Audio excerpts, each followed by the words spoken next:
আসসালামু আলাইকুম, সবাই কেমন আছেন? আমি রুমা মাহমুদ, আমার পেজ রুমা শালা স্কুল থেকে।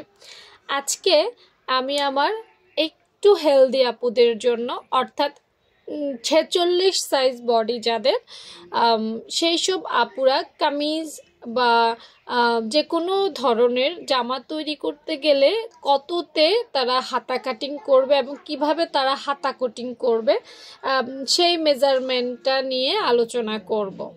তো আমি এখানে অলরেডি অনেকগুলো মেজারমেন্ট আমি এখানে লিখে রেখেছি। দেখো আপুরা, 46 সাইজের 3/4 হাতা, 46 সাইজের আপুরা 3/4 হাতার একটা মেজারমেন্ট।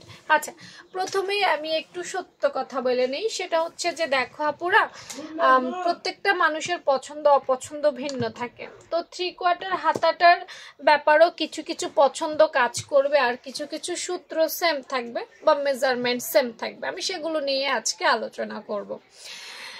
যেমন 46 সাইজের জন্য আমি একটা হাতার লং দিয়েছি 18 ইঞ্চি।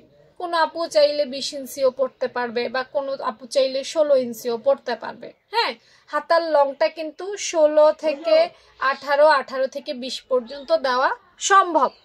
হ্যাঁ, ধরো কেউ একটু শর্ট পড়তে চাইতেছে, তারা 16 দিলেই চলবে 3/4 মধ্যে, মানে কোনোইটা পাস করলেই চলবে। কেউ আবার চায় যে আরেকটু বেশি হোক, আবার কেউ আছে হাতাটা একদম আরেকটু বড় পড়তে চায়, তো তাদের জন্যই আসলে লম্বার মাপটা। তো এটা তোমরা কাস্টমাইজ করে নিও বা তোমাদের পছন্দ অনুযায়ী নিও, এ ব্যাপারে তেমন কিছু বলার থাকবে না। এবার আসো এখান থেকে হাতার যে পাশটা, এটা হচ্ছে একটা মেইন বিষয়, যেখানে আমি 10 ইঞ্চি লিখেছি। দেখো 46 সাইজের আপুরা মোটামুটি একটু মোটা, এটা মানতেই হবে। হ্যাঁ, এটা একটু মোটাই হয়, এটা স্বাস্থ্য একটু বেশি থাকে, মাংসপেশি একটু বেশি থাকে হাতের মধ্যে। তো হাতাটা ম্যাক্সিমাম ক্ষেত্রে বলে আপু আমার হাতা টাইট হয়ে গেছে। তো যদি তোমরা পাশ থেকে ভাঁজ দিয়ে 10 ইঞ্চি নাও, তাহলে কখনোই সেটা টাইট হবে না। আমি 100% গ্যারান্টি দিতে পারি। তোমার হাতের বাহু যতই মোটা হোক না কেন, 10 ইঞ্চি নিলে তোমার কখনোই কাপড়ে শর্ট পড়বে না। তবে এখানে একটু ঝামেলা হয়ে যায়, সেটা হচ্ছে যে যারা 46 সাইজের আপু, তাদের হাতার কাপড় বেশি লাগে, জোড়া দিলেও বেশি একটা সুবিধা লাগে না। তো আমি বলবো যারা এই সাইজের জামা বানাও, তারা কাপড় একটু বাড়িয়ে নিও বা একটু বেশি পানাওয়ালা কাপড় কিনো, তাহলেই তোমরা সমস্যা থেকে মুক্তি পাবা। এরপর দেখো 3 ইঞ্চি মোস্ট ইম্পর্ট্যান্ট একটা মেজারমেন্ট, সেটা হচ্ছে ডাউন শেপ। এখান থেকে সাপের মতো নিচে যে নেমেছে শেপটা, সেটাকেই বলে ডাউন শেপ। এই শেপটা অবশ্যই অবশ্যই 3 ইঞ্চিতে নেবা, ঠিক আছে? সেলাইয়ের পরও যেন 3 টিকে, সেদিকে তোমাদেরকে খেয়াল রাখতে হবে।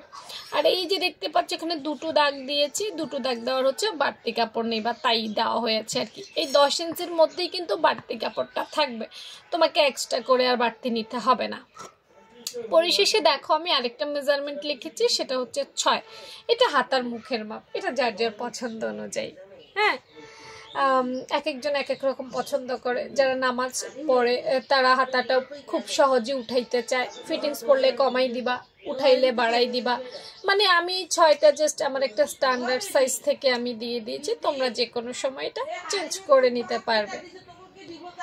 তো ভালো থেকো সবাই। আজকের মতো এতটুকু বুঝাই দিছি, প্রশ্ন থাকলে কমেন্ট সেকশনে করবা, আর তোমাদের কখনো প্রয়োজন হইলে শেয়ার করে তোমার টাইমলাইনে রেখে দিবা। আর এই ধরনের নিত্য নতুন যদি মেজারমেন্ট জানতে চাও, তাহলে পেজটা ফলো দিয়ে রাখবা, কারণ এই পেজে আমার মেজারমেন্টগুলো তোমরা খুব সুন্দরে পেয়ে যাবা। আল্লাহ হাফেজ।